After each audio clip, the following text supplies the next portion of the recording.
Actually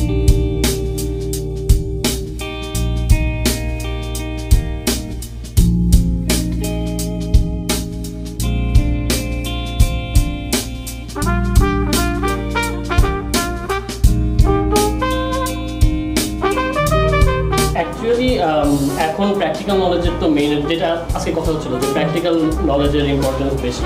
আর যখন একটা competitive প্রোগ্রামিংয়ের মধ্যে যেতে চাই, কোনো স্টুডেন্ট যেতে চায়, তখন একাডেমিকভাবে যেই পড়াশোনা হয় ওর বাইরেও আলাদাভাবে একটু প্র্যাকটিসের দরকার হয়। ল্যাবে আলাদা করে বসে আলাদা ওই মোটিভেশন নিয়েই বসতে হয়। সো এই জন্য স্টুডেন্টদেরকে সাথে যদি একটা গ্রুপ পাওয়া যায় যারা মোটিভেটেড যে আমরা কম্পিটিশন করব, তাদেরকে নিয়ে একটু আলাদা করে বসা, যে কীভাবে টাইম কমায় প্রোগ্রামিং করা যায়, এফিসিয়েন্ট ওয়েতে প্রোগ্রামিং করা যায়, এগুলোতে তাদেরকে প্র্যাকটিস করানো।